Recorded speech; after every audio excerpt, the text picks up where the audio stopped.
Welcome back, my beautiful people. This is your boy Stefan, your Grenadian ambassador. Guys, today I make this video with a heavy heart.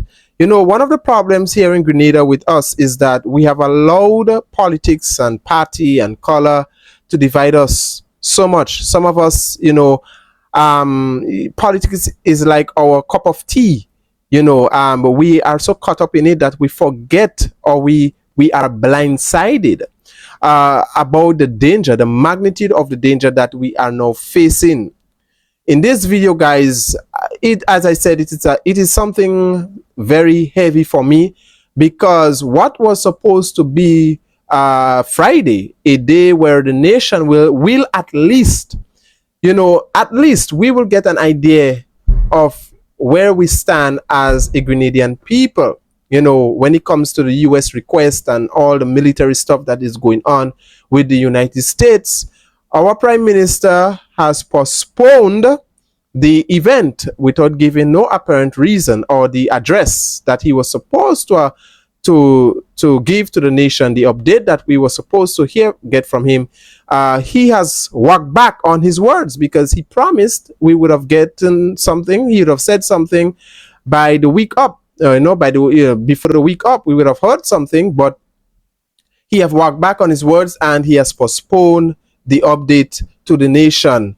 It is apparent, my brothers and sisters, it is obvious our Prime Minister is struggling to make a decision. He is struggling to make a decision, and something is not that quite right in his mind. And when I say that, is that I don't know, something is not adding up. Something is not adding up. Something is going on in the mind of our Prime Minister. Let's take a listen to this report, and then we will come back and speak all about it.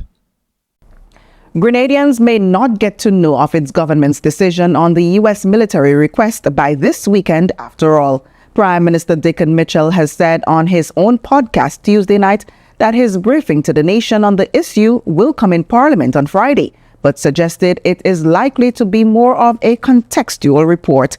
But there is another development. The Parliament only on Wednesday morning announced that the session for Friday has been postponed until next Tuesday. It is not clear now if the Prime Minister will wait until Tuesday or do a national broadcast of some type before that. Carib Update News has been reporting, quoting multiple sources, that the government is leaning towards turning down the request. But the Prime Minister suggested on Tuesday night that his pending statement will be largely to give context. In this case, the request that is provided has a certain context. It is a request from the U.S. Southern Command from a military perspective. Grenada has no military. So it is not something just right off the bat that we are familiar with. So that immediately makes it a different type of request, which is why we have to consider the pros and cons of whether we agree. Prime Minister Mitchell made it clear in his podcast that there is no decision to be announced, even though he welcomes the raging national debate on the issue. I appreciate that because of the history of the Morris Bishop International Airport, because October in particular is tied to that history, and because the media reports came out in October, that it is a highly emotional issue for everyone.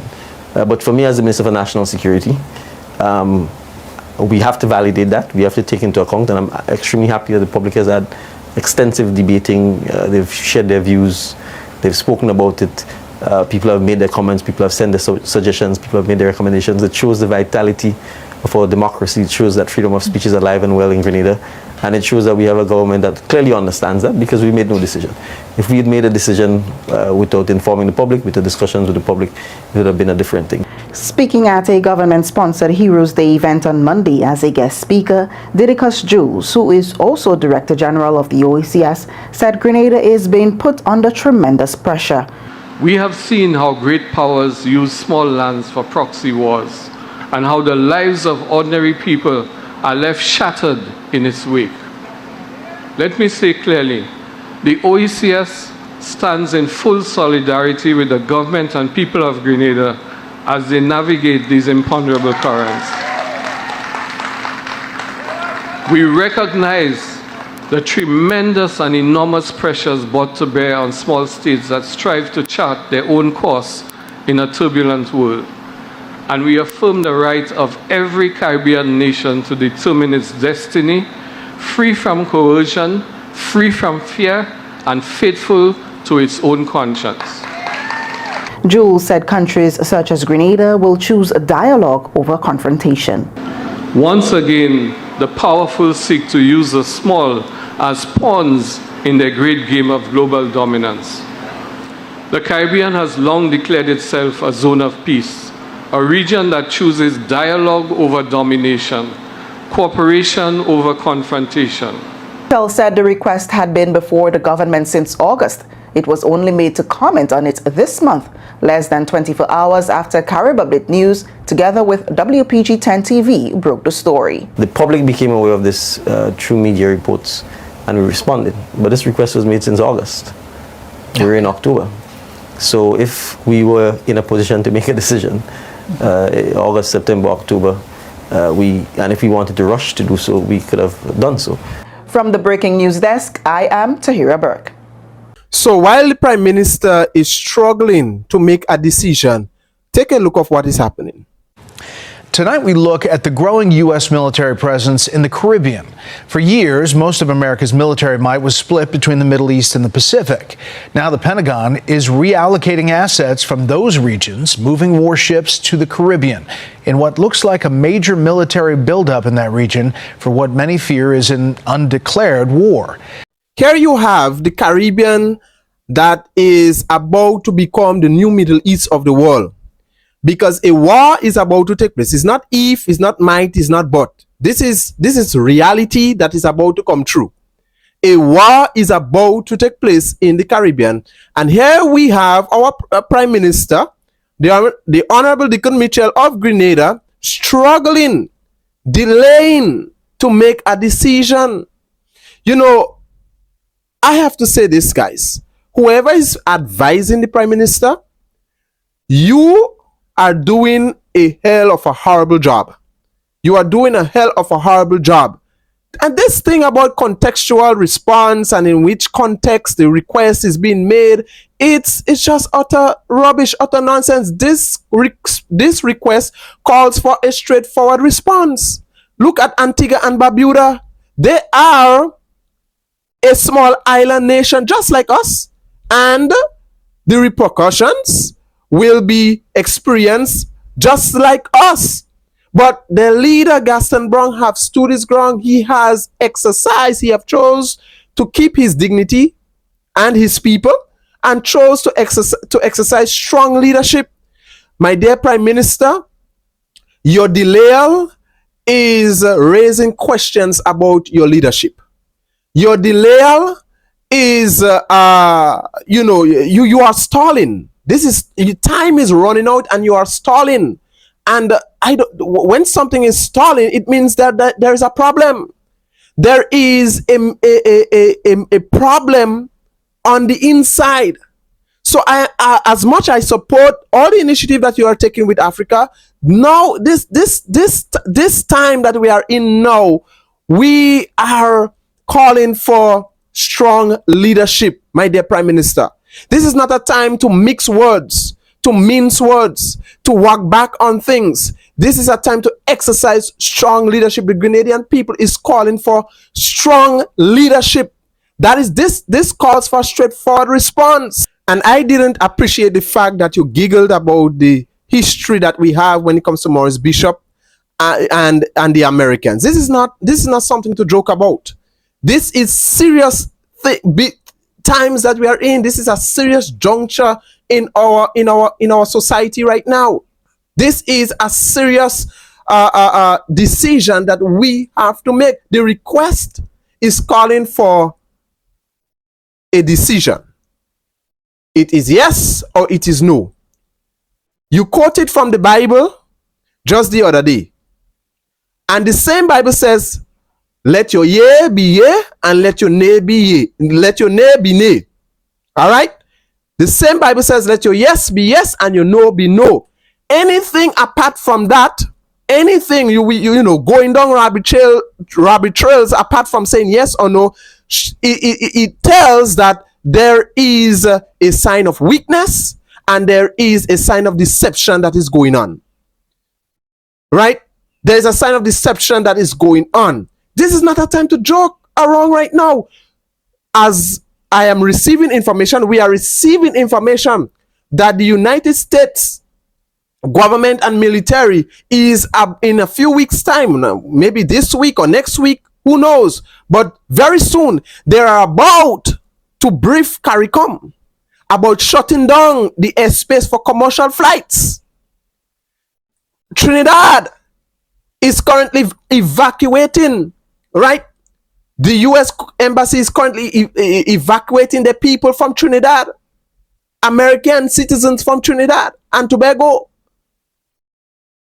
Do we understand the magnitude that we are up against? My dear Prime Minister, time is running out, sir.